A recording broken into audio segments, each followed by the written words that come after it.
구원받고 거듭난 사람이 평생 습관적인 죄에 빠져 살 수 있을까요? 저는 단지 죄를 짓는 것을 말하는 게 아닙니다. 죄악 가운데 사는 것을 말하는 것입니다. 이것을 아는 것은 너무도 중요합니다. 사실 이 문제는 죽고 사는 것이 달린 문제이기 때문입니다. 그래서 저는 오늘 그 답을 알려드리고자 합니다. 그리고 죽지 않고 사는 길을 말씀드리고자 합니다. 그럼 바로 시작하겠습니다. 여러분, 왠지 익숙한 다음 말은 과연 누구의 고백일까요? 나는 내가 원하는 선한 일은 하지 않고 도리어 원하지 않는 악한 일을 합니다. 나는 속사람으로는 하나님의 법을 즐거워하나 내 지체에는 다른 법이 있어서 내 마음의 법과 맞서서 싸우며 내 지체에 있는 죄의 법에 나를 포로로 만드는 것을 봅니다. 나는 비참한 사람입니다. 누가 이 죽음의 몸에서 나를 건져 주겠습니까? 이 말은 로마서 7장에 나오는 사도 바울의 고백입니다. 바울은 이때 죄에 사로잡힐 수밖에 없는 자신의 비참한 실상을 탄식한 것입니다. 그리고 단지 일시적으로 죄에 빠진 상태라고 보기 어렵습니다. 여기 사용된 헬라어 동사들은 현재 시제이기 때문입니다. 헬라어에서 현재 시제는 현재라는 시간적인 개념보다는 그 행동에 지속적으로 머무르는 상태를 더욱 의미합니다. 게다가 문맥까지 다 고려해 봐도 습관적인 죄라고 보는 것이 자연스럽습니다. 하지만 어떤 사람들은 그러한 바울의 고백을 이런 식으로 반가워할 것입니다. 거봐, 사도 바울도 그랬잖아. 바울은 분명히 구원받은 사람이었어. 그런데도 비참할 정도로 많은 죄를 짓고 살았잖아. 그러니 설령 내가 습관적으로 죄를 짓더라도 괜찮을 거야. 제 생각에 이런 사람들은 죄악된 삶에 대한 성경의 수많은 경고 구절들을 마음에서 지워버릴 가능성이 큽니다. 사도 바울도 그랬으니까 나도 괜찮기 때문입니다. 또 적지 않은 목회자들이 앞장서서 다음과 같이 성도들을 가르친다는 것을 저는 감히 압니다. 대놓고 노골적으로 전하느냐 아니면 우회적으로 은근슬쩍 전하느냐, 이 차이만 있을 뿐입니다. 사랑하는 성도 여러분, 우리가 구원을 받았다고 해서 거룩해지는 것은 아니에요. 타락한 인간은 절대 거룩해질 수 없어요. 사도 바울도 죄에 사로잡혀 있는 자신 때문에 탄식했잖아요. 그러나 여러분, 바울이 구원 받았을까요? 안 받았을까요? 틀림없이 받았어요. 그러므로 여러분 꼭 기억하세요. 어차피 거룩하신 분은 예수님 한 분밖에 없어요. 그런데 우리는 그 예수님을 믿는 사람들이잖아요. 그러니 우리도 거룩한 거예요. 순종하려고 애쓰지 마세요. 그건 행위 구원이고 율법주의이고 자기 의예요. 여러분이 설령 매일 반복적으로 죄를 지어도 여러분은 예수님을 믿어서 거룩한 거예요. 여러분 믿으십니까? 그러니 이 얼마나 큰 은혜입니까? 할렐루야. 여러분 절대 이런 교회에는 가지 마시기 바랍니다. 이런 목사님들한테서 빨리 도망치시기 바랍니다. 자신만 지옥에 갈 뿐만 아니라 자기 성도들까지도 배나 더 지옥 자식이 되게 하는 사람들입니다. 하지만 여러분, 성경도 그렇게 말씀할까요? 성경은 이렇게 말씀합니다. 히브리서 12장 14절입니다. 모든 사람과 더불어 화평함과 거룩함을 따르라. 이것이 없이는, 곧 거룩함이 없이는 아무도 주를 보지 못하리라. 또 성경은 다음과 같이 말씀합니다. 베드로전서 1장 16절에서 17절입니다. 기록되었으되 내가 거룩하니 너희도 거룩할지어다 하셨느니라. 외모로 보시지 않고 각 사람의 행위대로 심판하시는 이를 너희가 아버지라 부른즉 너희가 나그네로 있을 때를 두려움으로 지내라. 제가 쉽게 풀어서 말씀드리면 이런 뜻입니다. 하나님이 거룩하시니 너희도 거룩해야 한다. 왜냐하면 하나님께서는 너희의 외모가 아니라 너희의 행위를 보시기 때문이다. 너희가 하나님을 아버지라고 부르느냐? 하지만 그분은 동시에 너희의 행위대로 심판하시는 심판자이시다. 그러니 하나님을 아버지로 사랑할 뿐 아니라 심판자로서 두려워해야 한다. 그렇다면 여러분께서는 어느 쪽에 서시겠습니까? 로마서 7장에 대한 어떤 사람들의 그러한 해석입니까? 아니면 거룩이 없이는 하나님을 볼 수 없다는 진리의 말씀입니까? 그럼 본격적으로 로마서 7장에 대한 올바른 해석을 통해서 저와 여러분이 과연 어느 쪽에 서는 것이 진리 안에서 주를 잘 서는 것인지 말씀드리도록 하겠습니다. 첫 번째로 로마서 7장에서 죄에 사로잡혀 있는 바울의 절망스러운 고백과 탄식은 과연 언제 한 것인가? 과거 율법 아래에 있을 때인가? 현재 복음 안에 있을 때인가? 이때 근본적으로 중요한 전제가 하나 있습니다.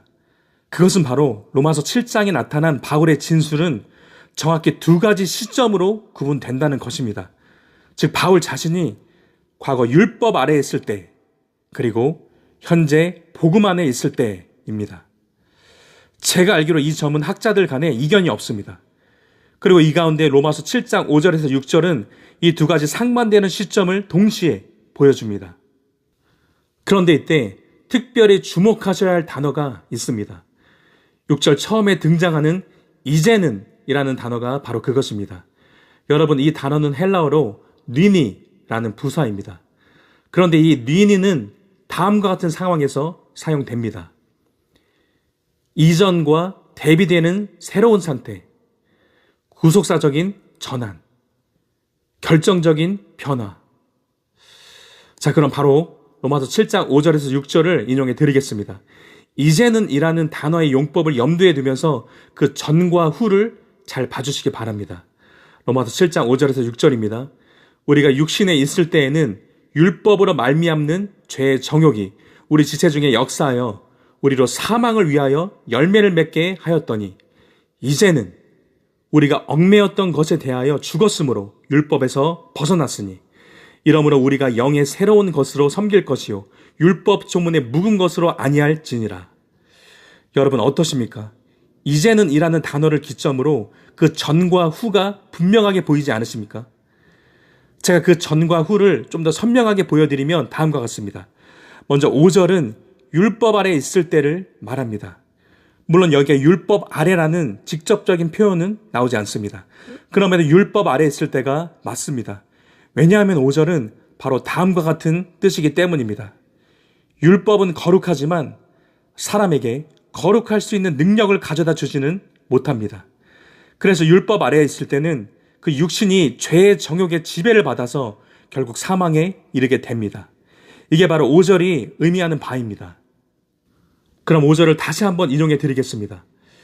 로마서 7장 5절, 우리가 육신에 있을 때에는 율법으로 말미암는 죄의 정욕이 우리 지체 중에 역사하여 우리로 사망을 위하여 열매를 맺게 하였더니 이제 좀 더 이해가 되시지요?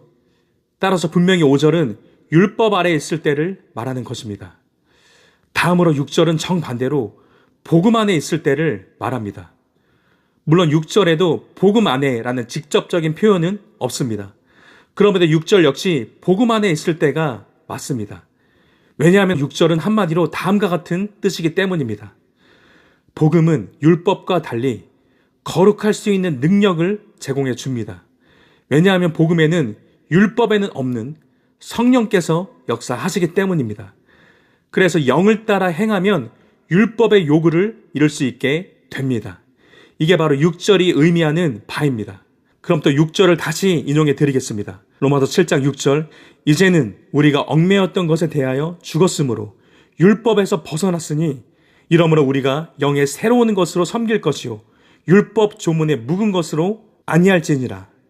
이처럼 분명히 6절은 복음 안에 있을 때를 말하고 있습니다.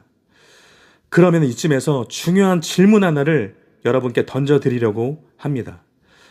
앞서 바울이 죄에 포로된 상태에서 절망하며 탄식했던 시점은 율법 아래 있을 때일까요? 아니면 복음 안에 있을 때일까요? 어느 때로 보는 것이 더 자연스러울까요? 그래서 좀 번거로우시더라도 앞서 인용해드린 바울의 탄식으로 다시 한 번만 더 가보겠습니다. 나는 내가 원하는 선한 일은 하지 않고 도리어 원하지 않는 악한 일을 합니다. 나는 속사람으로는 하나님의 법을 즐거워하나 내 지체에는 다른 법이 있어서 내 마음의 법과 맞서서 싸우며 내 지체에 있는 죄의 법에 나를 포로로 만드는 것을 봅니다. 아, 나는 비참한 사람입니다. 누가 이 죽음의 몸에서 나를 건져 주겠습니까? 여러분, 이처럼 절망 속에서 탄식했던 바울에게 죄를 이길 능력이 있었을까요? 없었을까요? 분명히 이때 바울은 고백합니다. 나는 선한 일을 하지 않고 도리어 원하지 않는 악한 일을 한다. 내 안에 있는 죄의 법이 나를 포로로 만든다. 그러니 나는 비참하다. 나는 죽음의 몸 안에 있다. 도대체 누가 나를 이 죽음의 몸에서 건져줄 수 있을까? 여러분, 이 정도의 고백이라면 이런 사람은 율법을 지킬 능력이 없었던 상태가 맞을 것입니다. 죄를 이길 능력이 없어서 비참함과 절망감을 느끼는 사람일 수밖에 없다는 것입니다. 그렇기 때문에 그러한 바울의 고백과 탄식은 복음 밖에서, 성령 밖에서 지속적으로 죄에 종된 상태로 살아가는, 곧 율법 아래에 있는 사람의 고백이자 탄식일 수밖에 없다는 것입니다. 자, 그럼 이번에는 이와 정반대되는 바울의 다음 고백들을 한번 잘 눈여겨 봐주시기 바랍니다. 앞선 바울의 고백과는 전혀 다르다는 것을 대번에 알아차리실 수 있을 것입니다. 로마서 6장 1절에서 2절. 그런즉 우리가 무슨 말을 하리요? 은혜를 더하게 하려고 죄에 거하겠느냐? 그럴 수 없느니라. 죄에 대하여 죽은 우리가 어찌 그 가운데 더 살리요? 로마서 6장 6절. 우리가 알거니와 우리의 옛사람이 예수와 함께 십자가에 못 박힌 것은 죄의 몸이 죽어 다시는 우리가 죄에게 종노릇하지 아니하려 함이니. 로마서 6장 17절에서 18절입니다. 하나님께 감사하리로다. 너희가 본래 죄의 종이더니 너희에게 전하여 준 바 교훈의 본을 마음으로 순종하여 죄로부터 해방되어 의에게 종이 되었느니라. 여러분, 어떠신가요? 바울의 이 고백들이 앞선 처음의 그 절망적인 고백과 같은 종류의 고백일 수가 있을까요? 방금 그 고백들은 죄에 대해 죽은 자로서 더 이상 죄 가운데 살 수 없다고 단언합니다. 더 이상 죄의 종노릇할 수 없다고 말합니다. 또 죄에게 해방되어 의에게 종이 되었다고 선언합니다. 분명히 앞서 죄에 사로잡혀서 탄식하던 바울의 고백과는 전혀 다른 것을 보게 됩니다.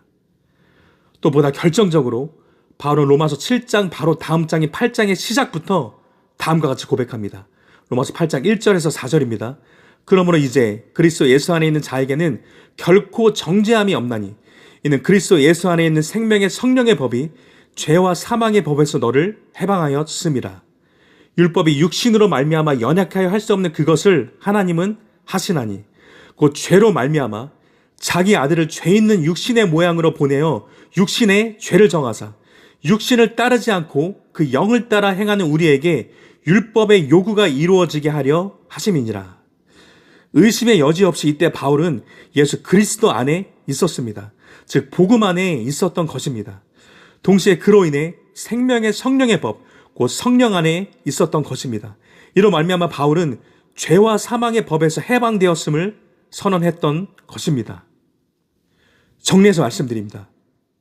보신 바와 같이 로마서 7장은 물론 6장에서 8장에 나타난 바울의 고백은 정확히 율법 아래에 있을 때와 복음 안에 있을 때를 서로 대조하고 있습니다. 그리고 제가 이해하기로 이것은 분명히 바울이 의도한 것입니다. 여러분, 그 이유가 무엇인 줄 아십니까? 그 이유는 이렇습니다. 그래야 율법의 무능력과 복음의 능력을 더욱 효과적으로 대비할 수 있기 때문입니다. 그래야 율법이 가져다 줄 수 없는 복음의 은혜를 가장 선명하게 전달할 수 있기 때문입니다. 그렇기 때문에 오늘 전해드린 핵심은 다음 세 가지입니다. 다음 세 가지가 결론입니다. 첫 번째로 로마서 7장 또는 6장에서 8장에서 바울은 율법 아래에 있을 때와 복음 안에 있을 때의 상태를 서로 대조하고 있다. 두 번째, 그런데 지속적으로 죄의 지배를 받던 바울의 상태는 명백히 율법 아래에 있을 때의 상태를 묘사한 것이다. 세 번째, 그러므로 비록 거듭난 사람도 비록 죄를 지을 수 있고 일시적으로 죄에 사로잡히는 경험을 할 때도 있지만 거듭난 상태에서는 일평생 지속적으로 죄에 사로잡혀 종노릇하지는 않는다. 그럼에도 만일 로마서 7장의 바울의 고백과 탄식이 거듭난 자의 경험이라고 주장한다면 다음과 같은 명백한 모순에 직면하게 됩니다. 그런 주장은 율법의 무능력함과 복음의 능력을 대조함으로써 복음의 은혜를 부각시키려는 바울의 의도를 완전히 무시해버리게 됩니다. 여러분께서도 한번 생각해 보시기 바랍니다. 한번 저를 예로 들어보겠습니다. 제가 사람들에게 다가가 복음을 전합니다. 그런데 죄에 사로잡혀 절망 가운데 탄식하는 제 자신의 영적 상태를 생생하게 이야기합니다. 그러면서 제발 나 좀 이 사망의 몸에서 꺼내줄 수 없나요? 저는 정말 비참합니다. 라고 말합니다. 그러면서 사람들에게 예수님을 믿으라고 복음을 전합니다. 여러분, 그러면 과연 누가 제가 전하는 복음을 믿으려고 하겠습니까? 도대체 어떻게 복음을 믿으라고 담대하고 확신 있게 제가 사람들을 초청할 수가 있겠습니까? 사도 바울이 그런 식으로 복음을 전했을 리가 없습니다. 그렇기 때문에 로마서 7장은 도저히 거듭난 자의 경험일 수가 없다는 것입니다. 바울의 그러한 절망적인 고백과 탄식은 복음으로 거듭나서 자유와 해방을 누리는 바울의 경험과는 확실히 다른 것입니다. 따라서 그러한 잘못된 해석은 로마서 7장의 구조와 바울의 의도를 완전히 무시한 사람의 주장일 뿐이지 성경이 말씀하는 바가 전혀 아닙니다. 다만 성경은 거듭난 자의 상태를 분명히 다음과 같이 말씀합니다. 요한일서 3장 9절에서 10절입니다. 하나님께로부터 난 자마다 죄를 짓지 아니하나니 이는 하나님의 씨가 그의 속에 거함이요 그도 범죄하지 못하는 것은 하나님께로부터 났습니다. 이러므로 하나님의 자녀들과 마귀의 자녀들이 드러나나니 무릇 의를 행하지 아니하는 자나 또는 그 형제를 사랑하지 아니하는 자는 하나님께 속하지 아니하니. 이때 죄를 짓지 않는다는 말에 현재 시제가 사용되었습니다. 따라서 이것은 거듭난 자는 죄를 전혀 짓지 않는다는 말이 아닙니다. 하지만 분명한 것은 습관적으로 계속 죄를 짓지는 않는다는 것을 말합니다. 여러분, 습관적으로 죄의 종노릇하지 않는 상태, 이것이 거듭난 자의 특징이라는 것을 저는 강조해서 말씀드립니다. 따라서 로마서 7장에서 바울이 죄의 종노릇하던 절망적인 경험을 두고 거듭난 자의 경험이라고 주장하는 루터와 칼빈의 해석은 올바른 것이 아닙니다. 종교개혁자로서 그들의 공로가 크지만 그것은 죄를 부추기는 가장 위험한 해석들 중에 하나인 것입니다. 실제로 이러한 잘못된 해석이 많은 사람들을 죄의 종노릇하는 데 일조했다고 저는 짐작합니다. 자신의 죄악된 삶을 합리화하면서 수많은 사람들이 그런 식으로 지옥에 떨어졌을 것이라고 감히 짐작합니다. 그러므로 로마서 7장에 나타난 바울의 절망적인 고백과 탄식은 그가 거듭났을 때가 아니라 선하지만 무능력한 율법 아래에 있을 때의 경험임을 꼭 기억하시기 바랍니다. 잘 이해가 되신 줄로 믿습니다. 그럼 다음 주에는 이에 대한 몇 가지 반론들을 소개해 드리겠습니다. 그리고 그것들을 재반론하면서 오늘 전해드린 해석과 분별이 옳다는 것을 최대한 간략히 핵심적으로 증명해 드리겠습니다. 그리고 오늘 못다 드린 말씀은 조만간 이어가겠습니다.